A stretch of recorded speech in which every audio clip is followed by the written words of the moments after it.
जिस तरह समुद्र की लहरें बार बार टकराकर पत्थरों में छेद कर देती हैं, उसी तरीके से हमारे रेगुलर एक्शंस हमारे अंदर इमोशनल वेव्स पैदा करते हैं।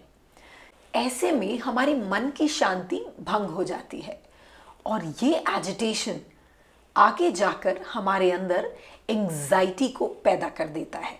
कई बार एक्शन यानी कर्म पूर्ण हो जाने के बाद भी हमारे अंदर उसका प्रभाव बना रहता है और हमें बेचैन करता है। जब कर्म के रिजल्ट्स हमारे अनुसार होते हैं तो वो हमारे अंदर ईगो पैदा कर देते हैं, और यदि कर्म के रिजल्ट्स हमारे अनुसार नहीं होते हैं तो वो हमारे अंदर फ्रस्ट्रेशन ला देते हैं, और ऐसे इम्प्रेशंस ही हमें एजिटेट करते हैं और इमोशनली अनस्टेबल कर देते हैं। जैसे जैसे हमारे बच्चे बड़े होते हैं उन्हें भी इसी तरीके के इमोशनल एक्सपीरियंसेस से गुजरना पड़ता है। तो आइए आज के इस एपिसोड में समझते हैं कि भगवत गीता हमारी मदद कैसे कर सकती है अपने बच्चे को इमोशनली स्टेबल रखने में।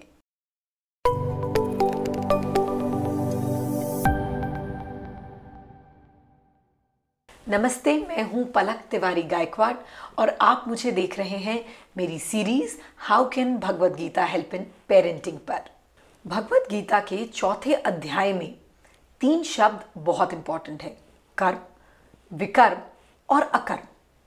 कर्म यानी एक्शंस, विकर्म यानी खराब इंटेंशन से किए गए एक्शंस। भगवत गीता में इंटेंशंस यानी नियत को बहुत महत्व दिया गया है। कॉम्पिटिटिव एग्जाम की तैयारी करना, अच्छे जॉब के लिए ट्राई करना और या फिर अपनी करियर के लिए मेहनत करना, ये सभी साधारण कर्म हैं।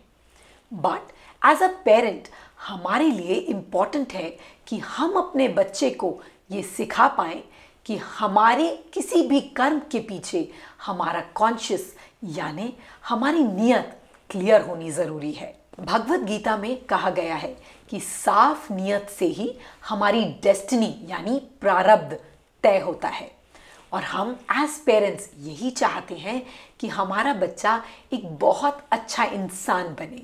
कर्म यदि खराब नियत से किया जाए तो वो विकर्म बन जाता है, और वही कर्म अगर साफ नियत से किया गया हो तो उसे अकर्म कहा जाता है। भगवत गीता में श्री कृष्ण ने अर्जुन को समझाया है कि मैंने सृष्टि की रचना का कर्म तो किया, क्योंकि मैंने इस समाज रचना का फल कभी नहीं चाहा, इसीलिए मैं कर्ता होते हुए भी अकर्ता ही रहा।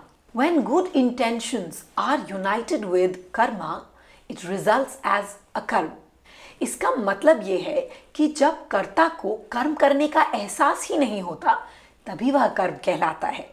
उदाहरण के लिए, यदि कभी माँ अपने बच्चे को मार भी देती है तो वो बच्चा सांत्वना के लिए यानी सोलेस के लिए अपनी माँ के पास आकर गले लग जाता है। ये प्योरिटी ऑफ इंटेंशन का एग्जाम्पल है। एक और एग्जाम्पल से पेरेंटिंग में प्योरिटी ऑफ इंटेंशन को समझते हैं। मान लीजिए कि आपका टीनेजर बच्चा आपसे महंगा मोबाइल, बाइक या साइकिल मांगता है और आपकी फिनेंशियल प्रायोरिटीज अभी इसके लिए अलाउ नहीं करती हैं, तो आप क्या करेंगे? आप एज अ पेरेंट आपके पास 2 तरीके हैं। एक, ब्लाइंड लव में होते हुए आप अपनी हैसियत के बाहर जाकर भी उसे वो महंगा मोबाइल, बाइक या कार दिलाएंगे, या फिर दूसरा कि आप उसको अपनी एक्चुअल कंडीशन, एक्चुअल सिचुएशन समझाएंगे। मैं अक्सर अपने पेरेंट्स से कहती हूँ कि बच्चों के लिए अंधा प्यार ठीक नहीं है, क्योंकि इसमें आपको अपने बच्चे का भला और बुरा दोनों दिखाई देना बंद हो जाता है। ये ना चाहते हुए भी बैड इंटेंशन जैसा है और हमारे कर्म यानी हमारे एक्शन को विकर्म में बदल देता है। वहीं यदि आप अपने बच्चे को वास्तविकता समझाते हैं तो आपका साफ दिल से किया हुआ ये एक्शन अकर्म कहलाता है। यहाँ बाइक या मोबाइल खरीदना या ना खरीदना इंपॉर्टेंट नहीं है। यहाँ पे जीवन की महत्वपूर्ण सीख ये है कि इस निर्णय के पीछे हमारी नीयत क्या थी।